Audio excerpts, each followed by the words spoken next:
Welcome to Damsels in Dialogue, a podcast dedicated to female protagonists in fiction, film, and the stage. Co-hosted by Katie Zutter and India Marie Paul. For our inaugural season, we will be focusing on 8 animated heroines from Walt Disney feature films. This episode, we travel to ancient Greece and meet a damsel caught in the middle of scheming gods, mythical creatures, and a hunky hero known to her friends, if she had any, as Meg.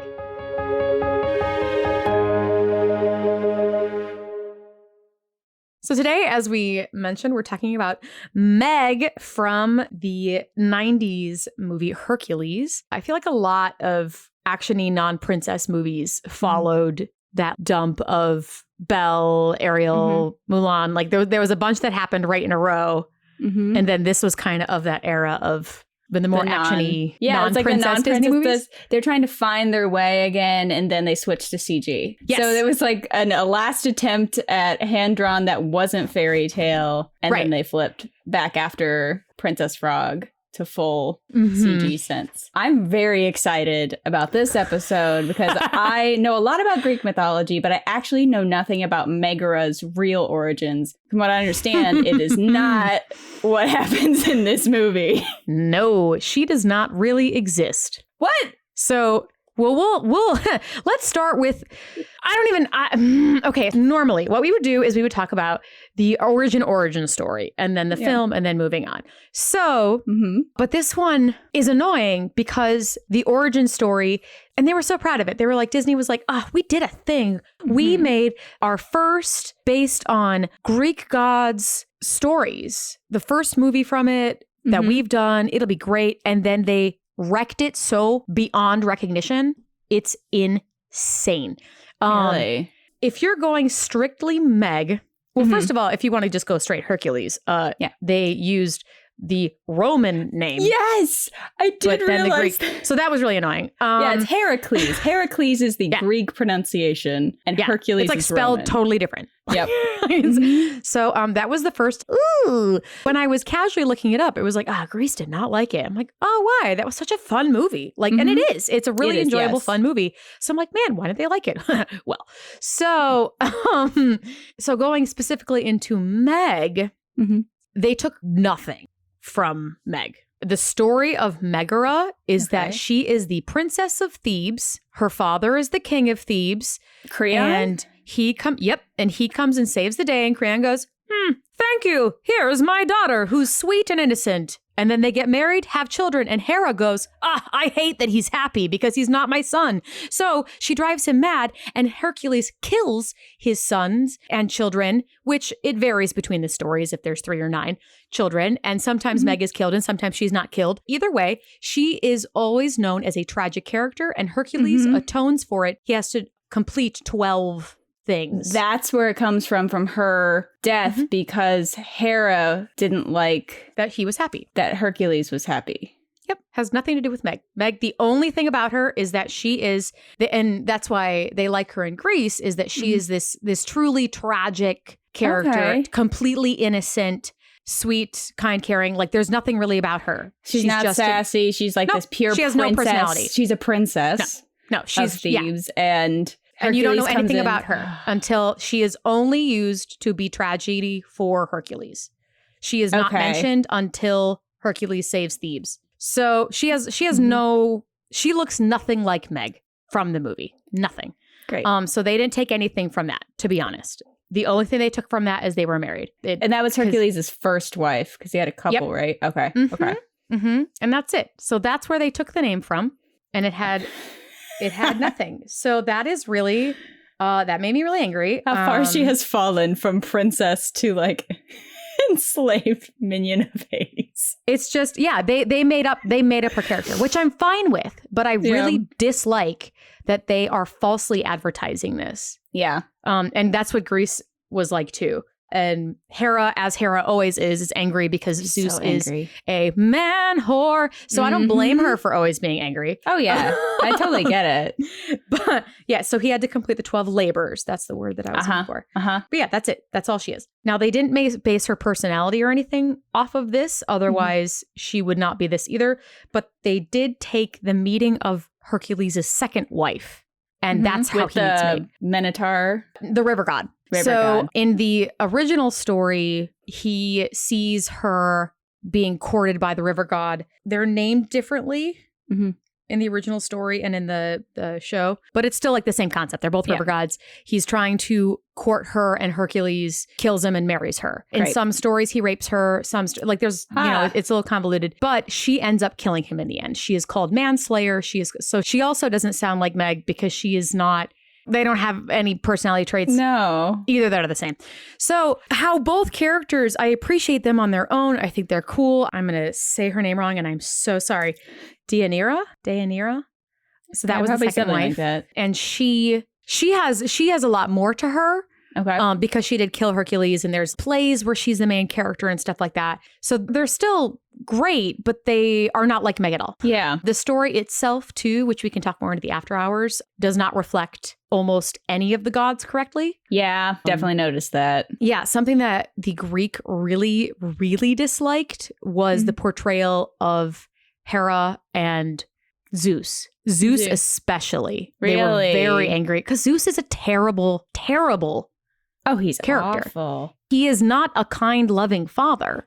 No. So they were very angry. They were really upset. So things that they did that made Greece angry. They used the Greek myth and changed the plot and characters almost beyond recognition. They added Christian theological themes. Yes. So didn't even keep within the same sect. And I guess they said that it was anti-educational, and they feared that it would brainwash the children. Oh yeah, especially if you're teaching some of the ancient mythology, and they're like, wait, that's not what happened in the movie. Right. It just and something that one of the articles brought up that I wholeheartedly agree with is why do they keep the names? Why not say, you know, we had inspiration, based it off of Greek mythology, and then make everything else up? Because that's what they've already did. They already made up all these characters. They made up everything. Why not just change the names? And then it becomes, oh, that's from this. And oh, that's from that. Not that is this. Yes, exactly. So I don't know why they did that. I don't know why they didn't just make up their own names. Yeah, because it might be mythology, but it's still a very historical, very important part of the culture of Greece. That's what they love. And it's like, how dare you wreck that for them? Like, what?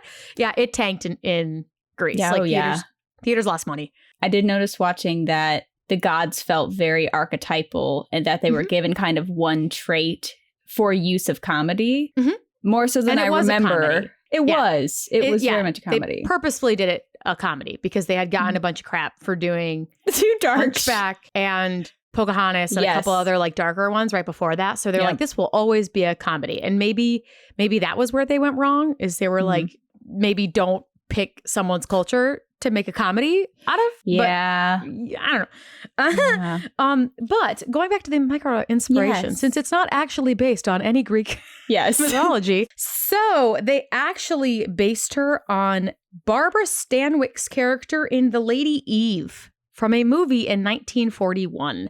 She is your classic hooker with the heart of gold character type. Yes. She uses her feminine beguiles, feminine wilds, feminine wild. What is that phrase? The sass. Wilds is a good one. Wilds, that one? To woo a married man. Okay. For a scheme. The movie ends with, he's like, I must tell you, I have a wife. And she's like, or I'm married. And she's like, me too. And the movie ends. So great. Cool. I haven't seen the movie, so you know there may be more to it. So great. They also used a little bit of Lola from Damn Yankees. Oh, I can see that. Also a hooker with a heart of gold and seductress. Like she's very much a minion of evil below that. Yes. Yes. I did read that they were very much looking at the screwball comedy genre. For this movie, which I definitely felt. As far as Megara, very, very Lola. And for this, they really, really wanted the same voice actor to sing and speak it. That was really, really important to them. So one little fun fact before we get into the person who changed this character, Audra McDonald auditioned. What? Yeah. She would have been a very interesting choice. And Meg would not have looked like she does today because Susan Egan, she asked to audition and Disney said no. Because she was Belle on Broadway, right? But that they were like, you're not right. You're too pretty and soft. So she begged and begged and begged. They finally got her in and they still didn't cast her. They made her come back multiple times, like 4 months. For 5 months. Wow. They waited to tell her. They would have her come in occasionally after she would be on Broadway as Belle. She was the first Belle on Broadway. She originated that role. Then she would run over to the studios to improvise and audition and didn't know if she had the role for over 5 months. And then they kept telling her things like, oh, you know, we have really big names on. So but we'll go into that in the after hours. So something fun about Susan Egan is a lot of the lines that we all love and are so quotable. For example, is there a name that goes along with all those rippling pectorals? That line love it. Was improvised by her during one of the many hours of auditions. Good for her. That and My Friends Call Me Meg. At least they would if I had any friends. That also. So a couple of those, those really quotable lines came from that, which of course the sound guys had a huge problem with because they had to figure out how to remove New York City traffic sounds from behind her. Or like re-record it, but will it sound exactly the same? They didn't re-record it. No. No. Why would Disney? Come on. I'm a little upset with how they treated her. Yeah, that's... And we'll see more of that a little bit as we go on, but I don't want to get too much into that. But yeah, so that was really cool. Susan Egan really felt that she, as much as she loves Belle and everything, and she loves portraying her, she felt that she was more like Megara and loved that sassiness to her, loved that quality. And she really made Meg a more well-rounded character and less flat, because I think the creators originally kind of made her flat, made her very hooker with a heart of gold. Whereas she definitely helped round out that character, which is so awesome. I did watch a whole episode of Movie Surfers, and I don't know if anybody remembers this. I do remember that. Barely. It was a little show. It was a Disney Channel mini that aired during like the ads and stuff during the commercial breaks, where teenagers go behind the scenes of Disney films and surf the web together. That's bringing me back. Backstage stuff. So it was very cute. It was a really cute show. Like it was really clever how they put it all together. So I watched that, and a quote that I really, really liked that Susan Egan said while she was interviewed for that is, they send up a woman to do a man's job. And she says it very proudly about Meg. So I really, really liked that. Unfortunately, that is really all they spoke about with Meg. That sounds about right. 20-something minute episode. That's just what made me kind of upset, is that this, it didn't make me dislike Meg at all. It just made me frustrated that they did Grease so wrong. And like they have such a rich, dramatic mythology to them. And even, I mean, there was very much a feeling of more of an Oedipus journey with Hercules finding his real, being adopted. It didn't scream Jesus to you? Because it screamed Jesus to me. It was just the Jesus story. I didn't know Jesus was in Greek mythology. Yeah, I could see that. Like word for word. He comes down from heaven and is on earth and is raised by two mortals. And then he goes around trying to prove himself. And then he is killed and goes to hell. And then he is brought back up to heaven. I can see why. Well, there's also so many American jokes in this. There's the Nike shoe, like sandals. There's so many. It's fun, like it's satirical. And it's very fun and entertaining. But it just. I love this movie growing up. I loved it. I loved anything with an independent female character, even though she doesn't show up until 30 minutes into the film.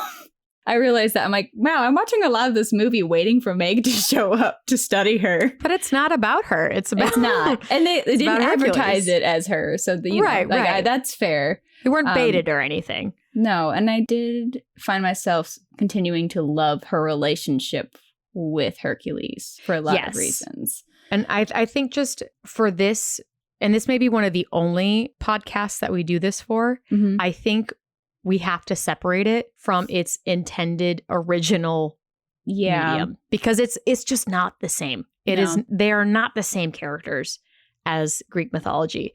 So that's the only caveat I'm going to say moving forward is I will not be. You can't compare her. Harking back. You can't. They're not that. They're totally different. So they had a princess. They had a princess character and chose to not make her a princess and make her a normal person who sells her soul to the equivalent of the devil. So as its own movie. Right. Unfortunately, that's kind of, we could probably call back to like their jobs and their roles, but as far as who they are as characters, you just can't. They're so different. Yeah. And I mean, there's jokes about New York in there. There's a lot of like, it's for an American audience. Yeah. Oh, of course. That didn't bother me at all. I thought that was hysterical. The big olive. Yeah.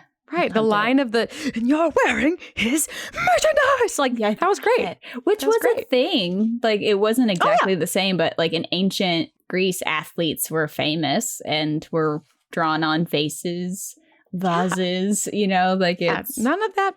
It's just the characters. Yeah. But anyway, we can continue on into the actual movie and just dissect that on its own. Yes. And the supervising animator for Meg is Ken Duncan. They also did Belle. Ooh. And they worked on Moana. I'm not sure if they were who they were the supervising animator for, but they were the supervising animator for Belle. They also were the only lead animator of a main character not mentioned in the Disney Surfers. Everyone else was. He said something...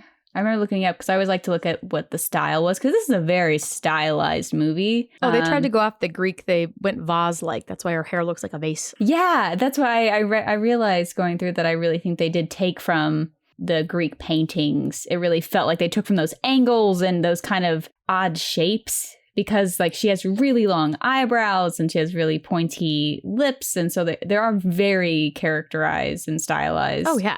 And this has such a unique opening. With you do have multiple women in this, even though they're completely omniscient. This might be the first one I remember with a completely omniscient narrator who is a character in the movie. Like Clopin bounces a little bit. So do they though, because they interact with Meg, but they're not characters in the actual story. But you meet them. They're real muses. Like you meet them and Hercules interacts with them a lot during the TV series. Yes, they do become real characters in the TV show that happened. Which is also its separate entity, but we'll get there. Yes, I have feelings. Because I don't remember watching that, but I finally watched a couple and watched the ones with Megs in it. And this is the only Disney movie in the 90s that was a feature film without a sequel. Everything else got a sequel, but this one, which I find really interesting.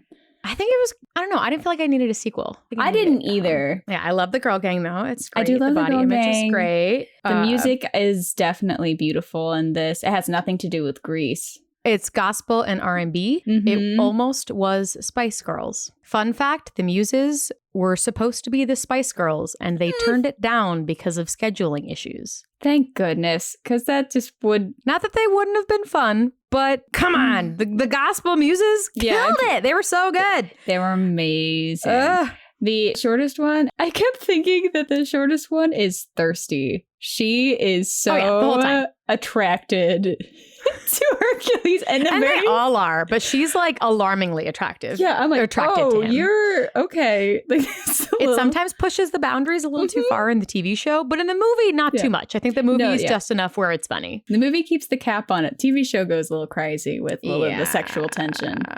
But I really love...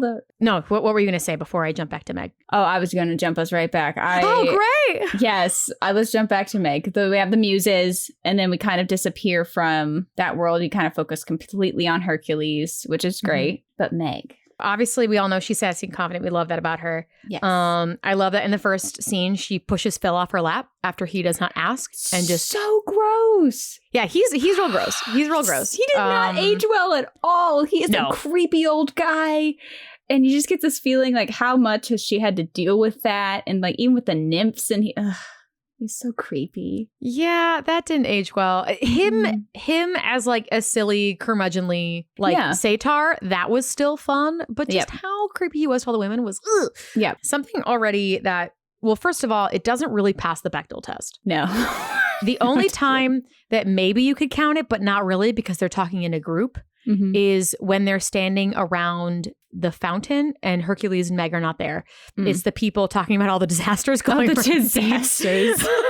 Yeah. And it's the two women, but even then they're talking Named. to a group. They're not talking to each other. Yeah. So, and they only say a line or two to each other. Everything else is to the group. So Yeah. I don't even know if that I wouldn't counts. count it. At least it was still pretty small, but at least in Peter Pan earlier, which was sketchy too. Yeah. At least it was like two women looking at each other, having a conversation with each other and no one else. That is true. That never happened. Because even when the three fates were talking, it was all about Hercules. I love the fates. They're right. So That creepy eyeball and was weird. disgusting, and the So scissors scarier. Scissors were so scary. So something that kind of bothered me when I realized that when I was watching it is Pegasus gets immediately unnecessarily jealous of Meg. Like turns all red. I was thinking about what they did with Tinkerbell, and I was like, why? Why did you just make everyone jealous? Why are we girl on girl hate? Even though Pegasus is not a female. Still, like why is everybody hating Meg immediately? Like I get from Phil's point of view. Yeah, it's like a that distraction. makes total sense. Yeah. Right. But I mean it's cute. It's funny that Pegasus is like, I don't like you. But yeah. it just seemed weird. That's funny you recall Tinkerbell, because that definitely makes sense. I didn't think about that, but it feels like if he's Hercules' kind of sidekick friend, that he'd be like, ooh, go talk to her or something. But it's immediately like, you're only a hero. And he's sheltered. I mean, I don't know that he's even seen a girl before this, like, other than as a teenager when he has his glow up. Like, I don't know. He's seen a girl for like years. In the movie, it's kind of he goes to the island and just stays there. Yeah. Yeah, nope. He may have seen kids growing up, but even then, everyone stayed away from him because he was so unnecessarily strong.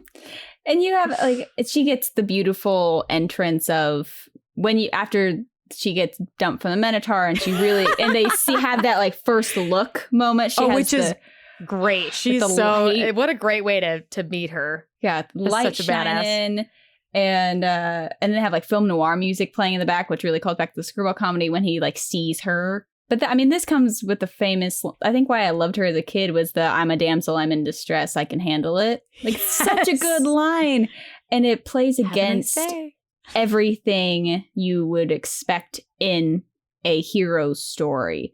So I do appreciate, even though mythology out the window aside, in this story, I love they did flip it. Mm-hmm. They flipped the hero being this kind of naive, very awkward guy with like his buff, like, and she calls him out on it all the time with the pectoral line, and like he has he knows nothing. As soon as he actually gets to talk to her, he realizes how much he doesn't know, and you get the feeling that she's a lot older than him. Is that true? She is. Okay. I get that feeling immediately that she's described as late 20s, 30s. I could see that. It definitely felt like because she does have a tragic backstory. It's just not from mythology. It's just not real. I was thinking about it as an adult watching it, like what she actually went through.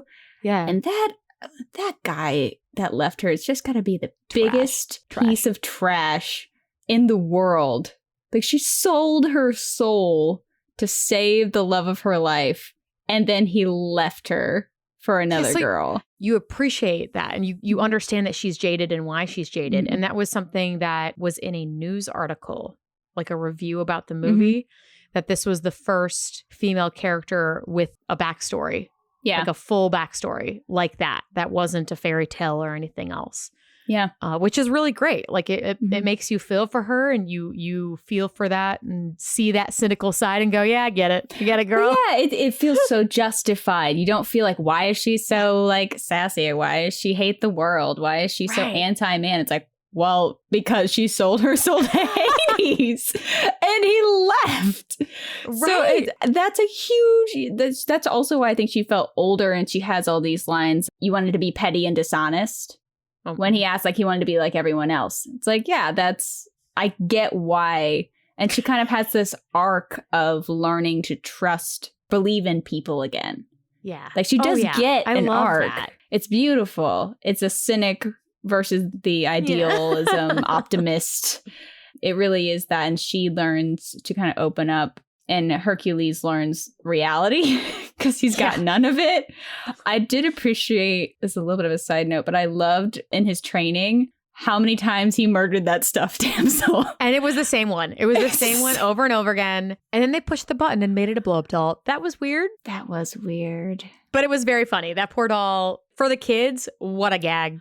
To have that just same doll just fail destructed throughout the years. I'm like, man, it's been through a lot. And a lot of the stuff works with Meg because he's not ever at any point objectifying her or even trying to get with her. He legitimately is just trying to save her because he's trying to be a hero and then catches the feelings. Yes, but he does immediately, though. He sees her, and for him, it is very love at first sight, pretty girl. Puppy love.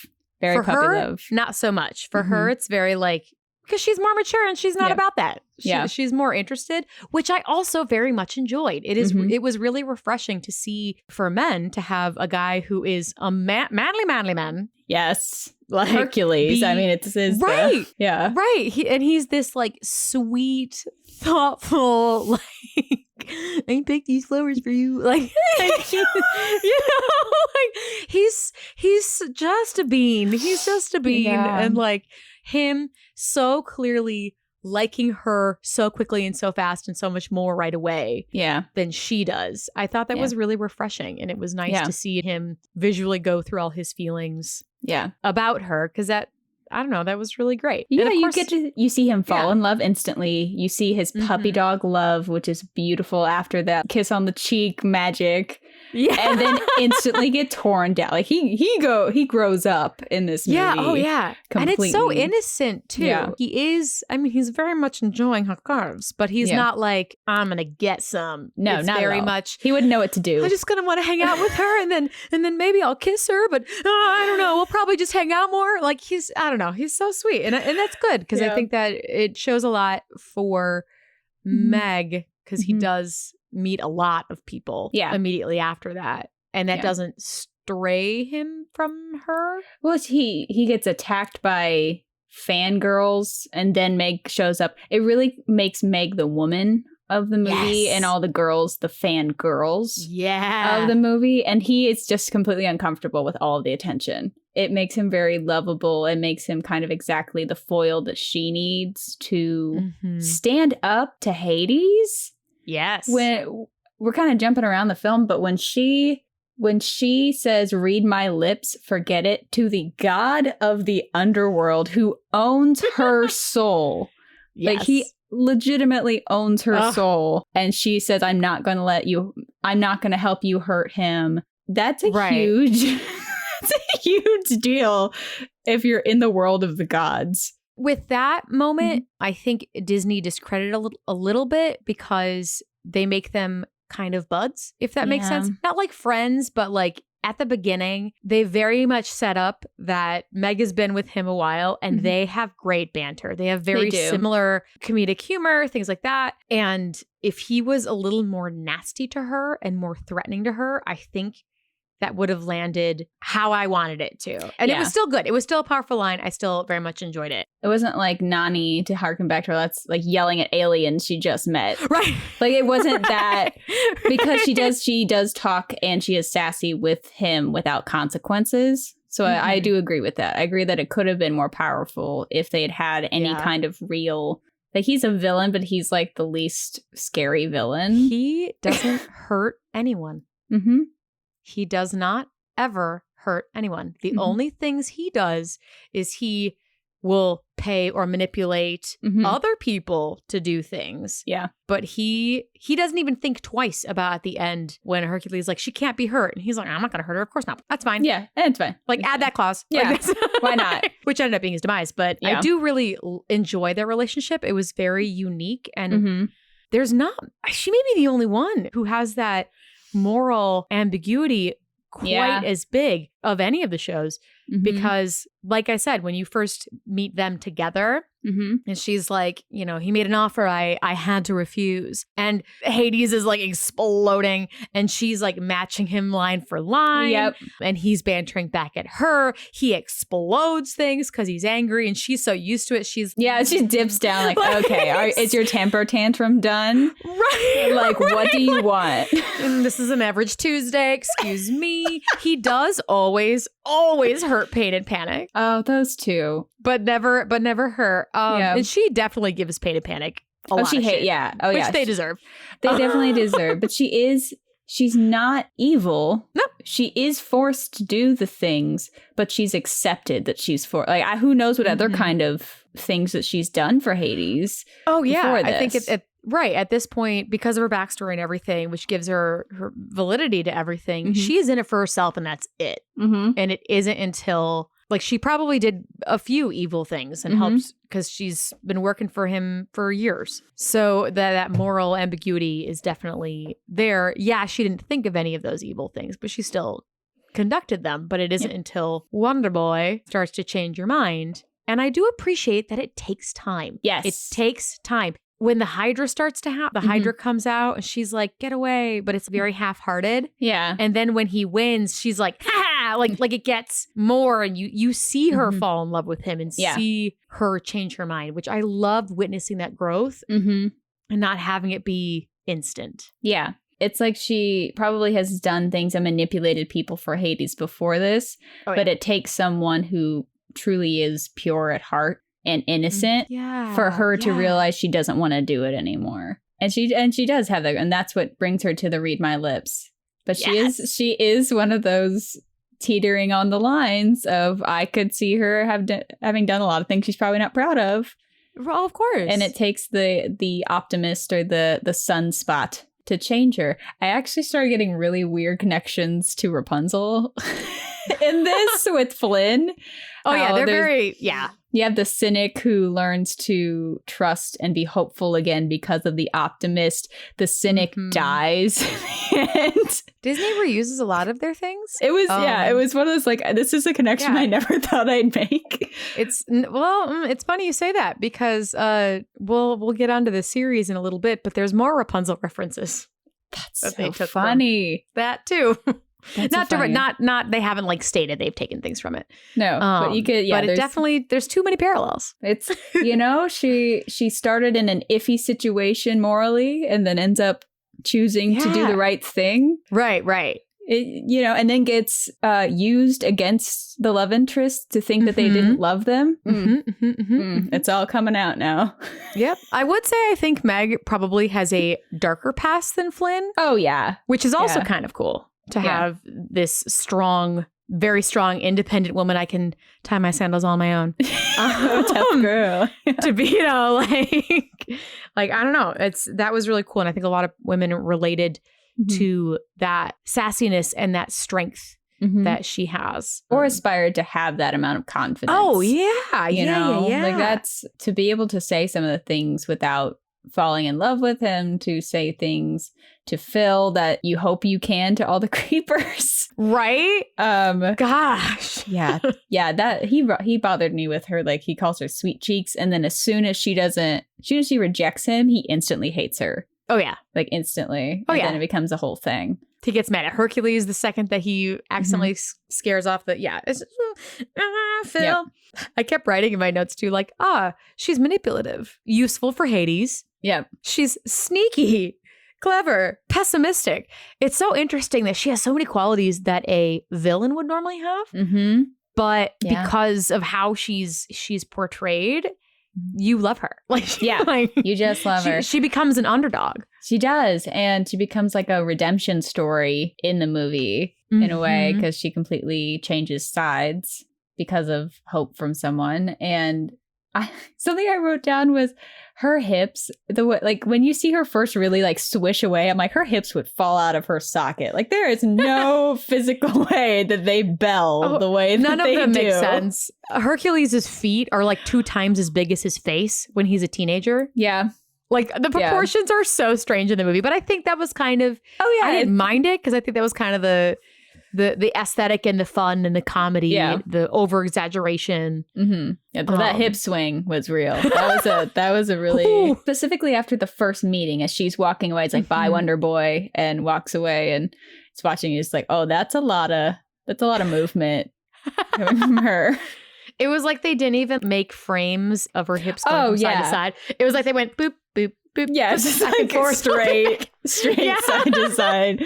Like, okay, you have a lot of more hip flexibility than I do. I did appreciate that Meg also didn't have a soprano sounding voice. Yes, She had a that was deep on voice. purpose. Susan Egan on purpose walked in. The directors did not look at her. They covered their faces and looked down because they kept, talking to her about her physical appearance and how that would affect the movie.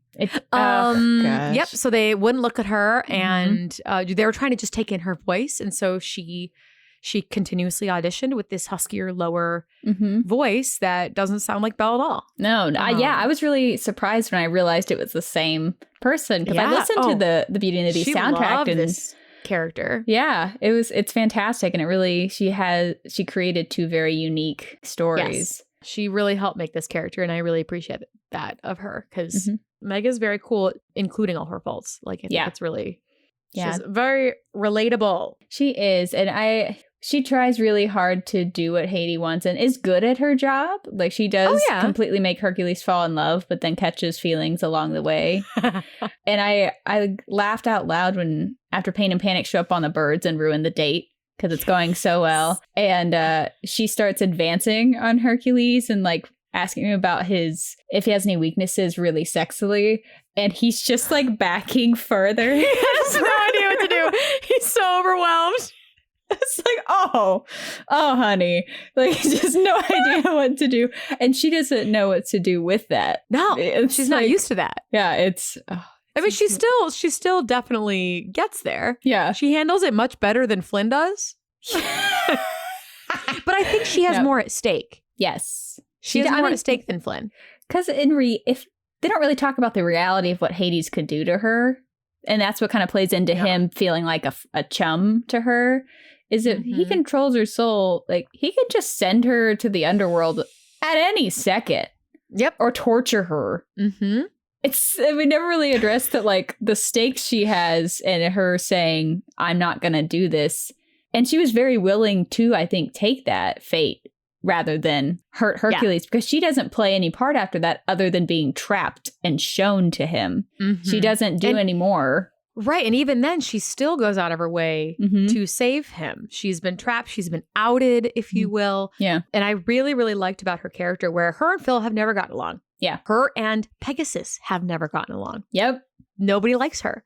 And she still goes out of her way to find both of them and free them. Well, free Pegasus, find Phil. Face her fear of flying because she's afraid of heights.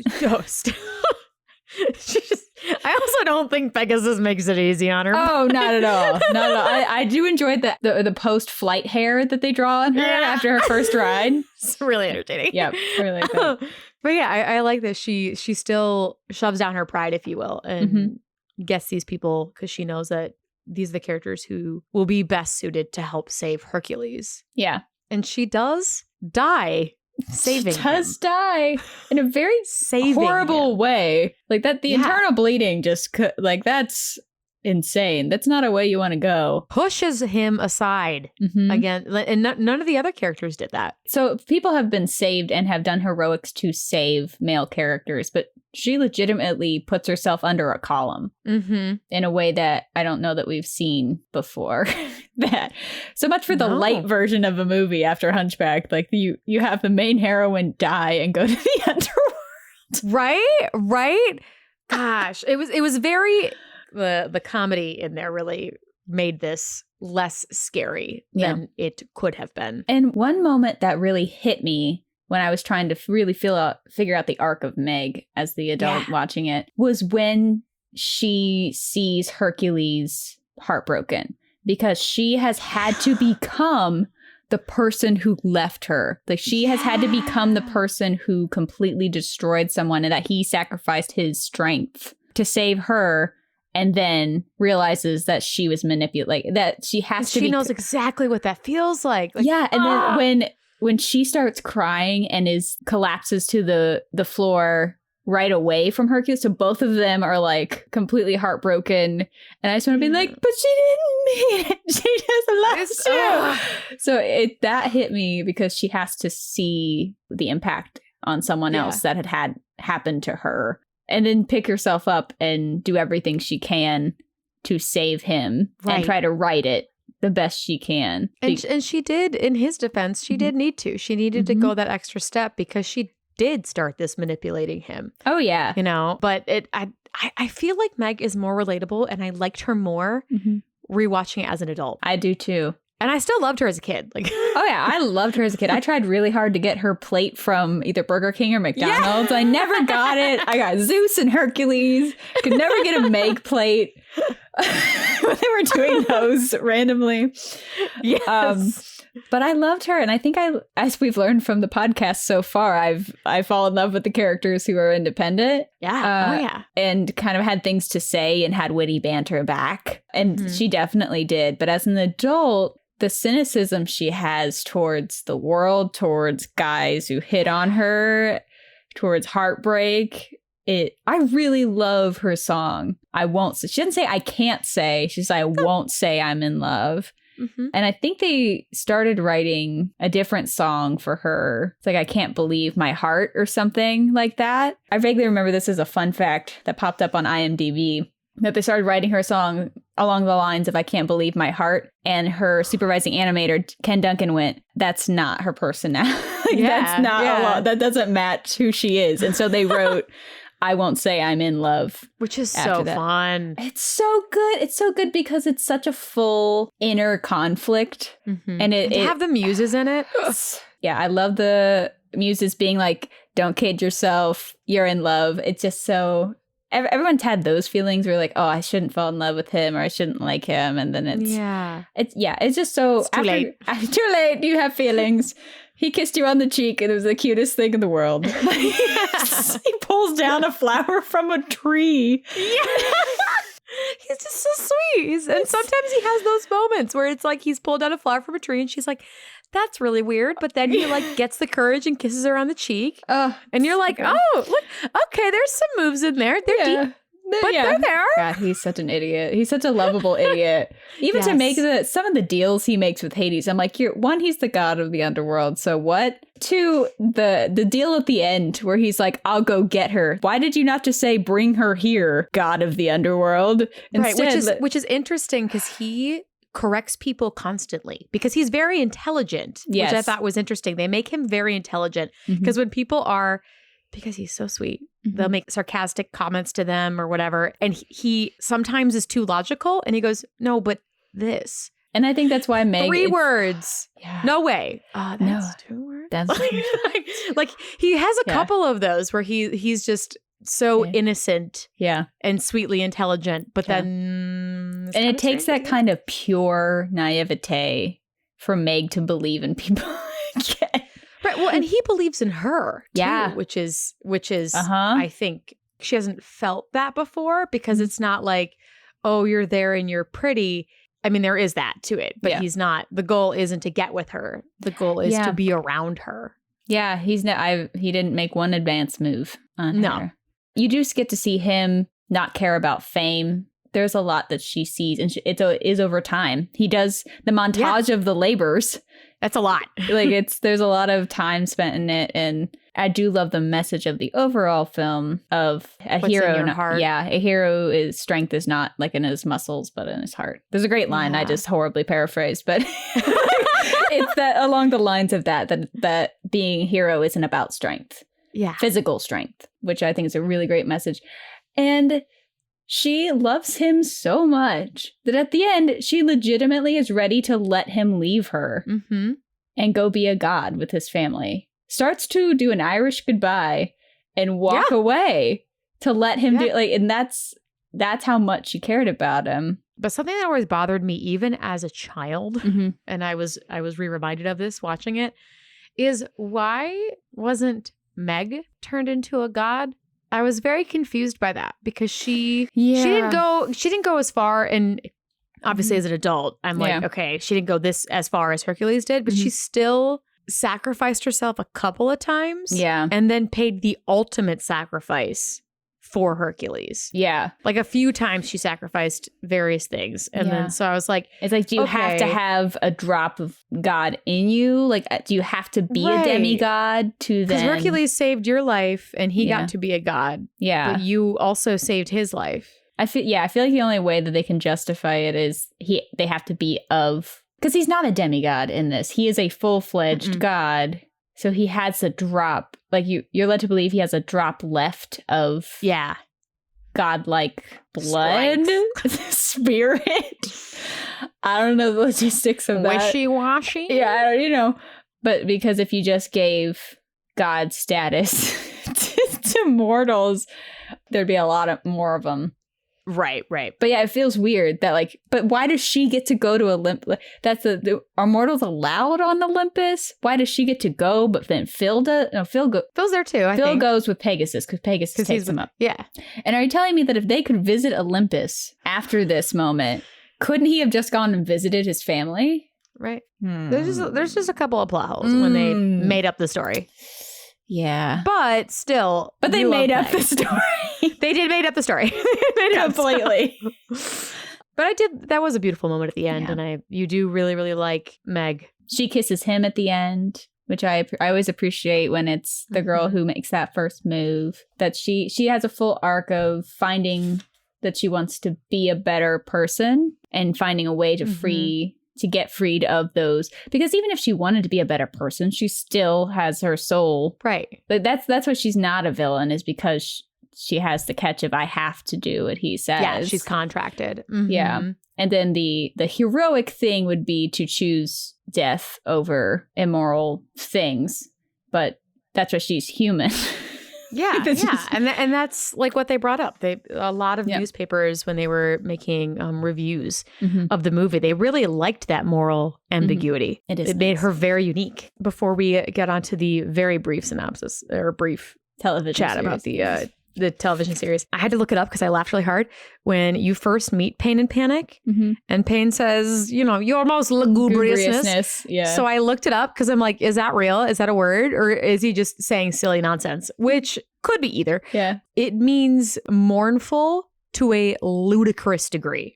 Like mournful, distressing, dark, to just an absurd degree. Yep. So lugubriousness. Lugubriousness. That's great. I gotta throw that around somewhere.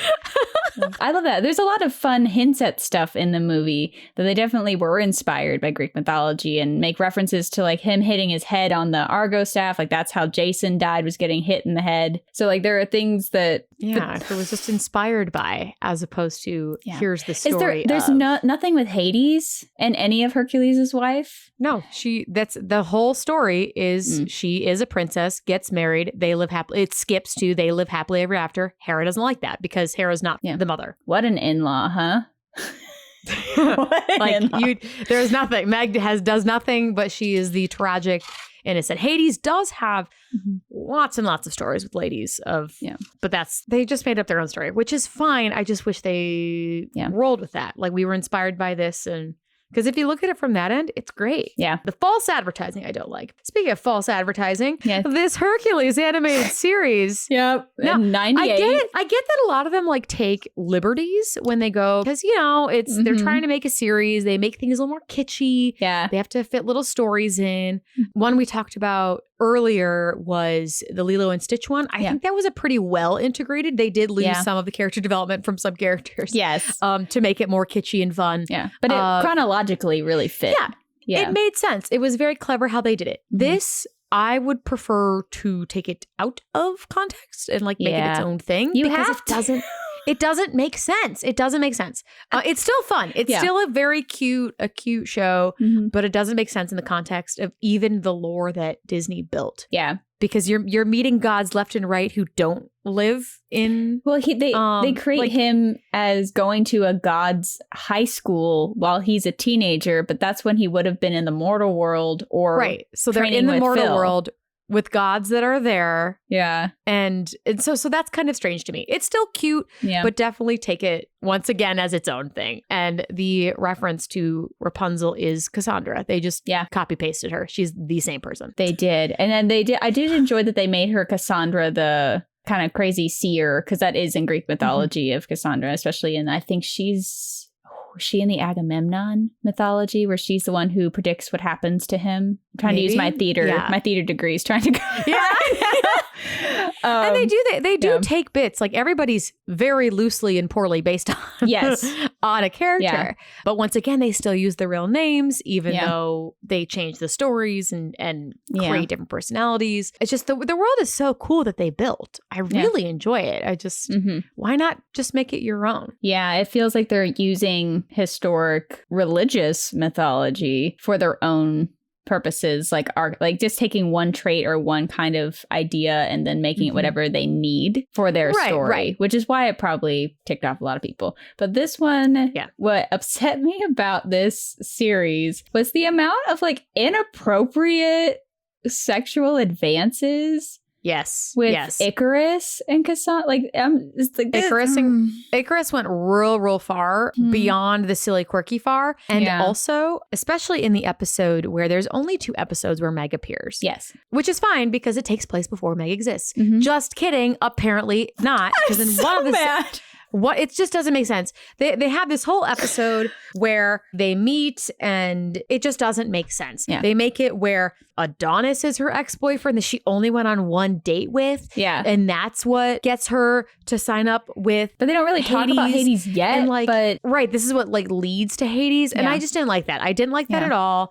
I didn't like that they just copy pasted the character. Yeah. They copy pasted a bunch of lines as well. Yeah. That's the biggest thing I noticed was like, did you just steal everything from the movie? They didn't give her anything new. So I really didn't like that episode. Yeah, I was really upset with it. And she wasn't, I don't imagine that she was really that cynical as a human being until she was completely burned. Like she might have been sassy. Yeah, sure. But I don't buy that she was this horrible cynic or even that she was double dealing because she's kind of seen also as a antagonisty lying character. It just felt cheap. It was weird and she looked kind of weird, but she was also really sexual, but she was a teenager. So it felt uncomfortable. Yeah. And they were unnecessarily inappropriate towards Hercules. Yes. A couple of times. Yes. Like it went beyond, like the movie was so cute and so tastefully done with the Hercules. Yeah. You know, it made everyone laugh and it was cute. And obviously he is built very attractively. He's an adult by that time. Right. You enjoy it and you giggle and you say, I mean, yeah, girl, you're right. And you save the memes for later. But this, I feel like, crossed the line a little bit. I agree. The last episode is better. The final episode, that one I enjoyed more. There were still weird TV show, strange continuity errors, but it was a TV show. So I was less upset. The last episode makes a lot more sense. It was cute. That was a cute, very, very Americanized. Like they're adults. It's after they've been married. They live in the suburbs, which cracks me up. Yeah, and him, like, the fact that he hired moving guys when he is Hercules is... Didn't even think about it. Just the sweet bean was like, oh, this is what you do. Yeah. I bet you. That was cute. And then you see their relationship where he's still kind of a naive, sweet guy. And she's kind of come into be just as sassy, but not nearly as... I don't know. She has a sweetness. Yeah, definitely more of a sweetness to her. Episodes based around her discovering a yearbook that he doesn't want her to see, which is so cute. And so, you know, it's fun. Yeah. It's a reflection back on the other episodes, kind of. Yeah, it was a really cute way to end the series. Yeah. I thought it was very clever because you got the recap of everything. Meg and Phil, like, got to have a time of no inappropriateness. Like, it was just them enjoying learning about Hercules and knowing Hercules.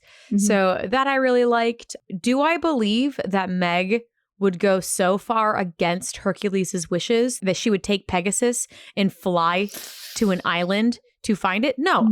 That's not something that I think her character would do. But for the context of the story, it was, you know, it was a TV show. So I'm like, okay, I will forgive that. It was still very cute. It was fun to see Hercules at the end go, what did you look like? Ha ha ha! Like, yeah, it's like, oh yeah, I'll take that episode too. The series had been... If the series had been like a 50s sitcom in a suburb of those two trying to fit in... Oh, that'd be hysterical. I'd be for it. That would have been so funny. And that was kind of what it felt like, the almost God and Meg moving in down the road in a beautiful little house. It was really cute. I did enjoy that. And after I watched them both back to back. So after the first one, I didn't know what I was going to get into in the second one. So yeah, there's not really much I think she was drawn kind of odd as the adult. The animation of the show definitely was more noticeably than other shows. Yeah.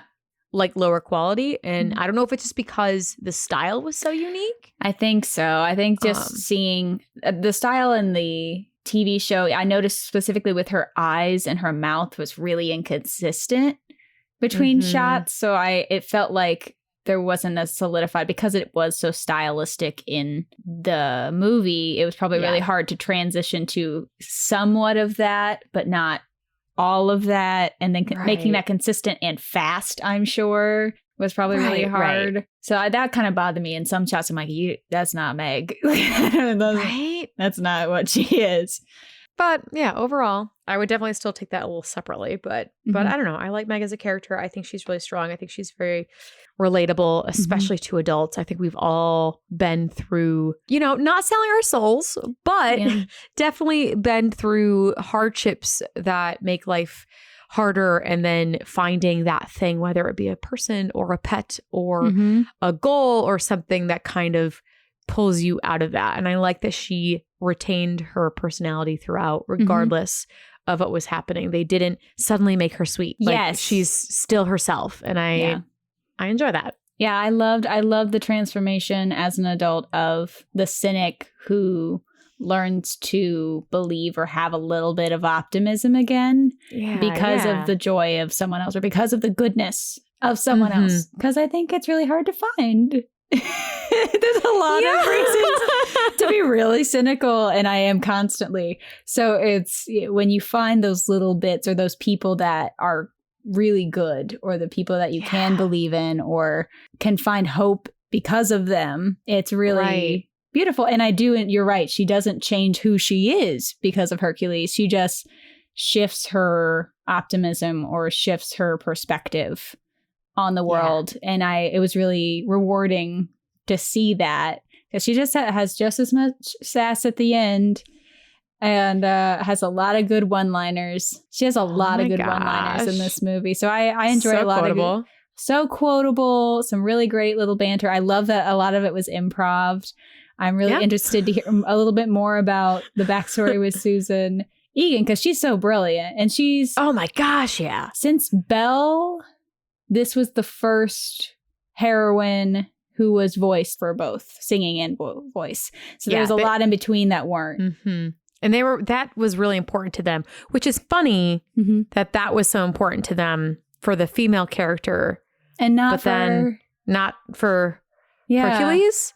That was strange to me. But I'm really glad, because I think she really helped build this character. Yeah. In a great way. She very quickly could have just been the hooker with a heart of gold, the femme fatale. And she is that character. She is, but with more depth, I think. Yeah. And I think I think I read that a lot of her little quirks and a lot of her emotions and her gesture came from watching tapes of Susan. I think Ken Duncan, who did her animation, was in charge of it.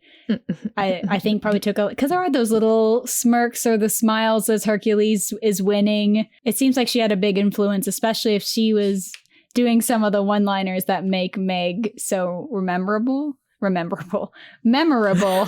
We're both doing great. 10 so for 10 good today. Both can speak really well. I'm gonna have a sip of tea out of that. But I really loved her growing up, and it's nice to revisit her and still love her, but also knowing that there's so much interesting drama in mythology, and for them to kind of be like, we're going to kind of write this story and use bits and kind of make fun of like Ares being just angry and Narcissus is looking in a mirror, which is funny, but it's like they have, it's very two-dimensional in their use of... Yes. But I am glad Meg came out of it, because I think for young girls, I think there's a lot of the Megaras from the Greek mythology. I think there's a lot of those out there. Those tragic innocence, kind of like how Rapunzel starts. A lot of the princesses movies start like that, where they're just these sweet, innocent girls who are in just terrible circumstances that they can't control, So there's plenty of stories of that, but there's not many of the so mature, morally ambiguous. Yeah. It's like the step after that first movie. Like if her first movie would have been the tragedy of falling in love and the guy leaving her and her being stuck in Hades' clutches. And this is her coming back, her redemption arc. Yeah. Her, like it's great. I'm really glad that they made her as a character and how they did. I'm not saying that young girls everywhere should look up to selling themselves to the devil, but no, don't do that. She made a mistake. That's the point. As far as like an idol goes, that she's really good, but maybe not top tier. Like look up to her. No, it's like after your first heartbreak, seeing how Meg gets over it by learning to hope again. Not necessarily like you're going to jump into like the hunky guy who's nice, but that there's a coming out of the cynicism, or there is. And that I do think the cynical versus the idealism in this movie is really evident in especially their relationship, but in the movie overall. Because you also have Phil, who is a cynic who changes. You have Thebes, who are cynical, who changes. So it's kind of also the impact you can have on the people around you by being optimistic, by having that hope, by doing the right thing, by standing up for what's right, even when you have no strength. Yeah. You know, that's a big deal. Oh, it hurt. It hurt me. And it hurt me for her when she says he's about to go face the Cyclops and has no strength. And she says, "You'll die." And he just looks at her and is like, "There are worse things." And just like, oh, right in the heart. Girl, you done wrong. The wrong sweetheart. To a real hero. Like, gosh. Yeah, that can't feel good. And she doesn't walk away. She goes and helps. So she makes it right. That spurs her to motion. Yeah. She's like, I really, Yep. this is bad. Yeah. So she's someone who teaches you, I think, a lot in adult relationship. She's the aunt that everybody wants. That's perfect. She's the aunt that everyone wants. Yeah. She's not the like shining picture perfect role model, but she's the aunt you need to get through like the bad breakup. She's the aunt She's the aunt who brings you over and gives you wine. Yeah. Like, you know. That's exactly right. That's 100%. Love her. That would be a fun show. So everyone coming to Meg for like, I need to talk to you. Like, here's the wine. Let's go. White or red? What is it today? What level of issues? That's exactly who she becomes for the world. Love it. I like it. You gotta have those too.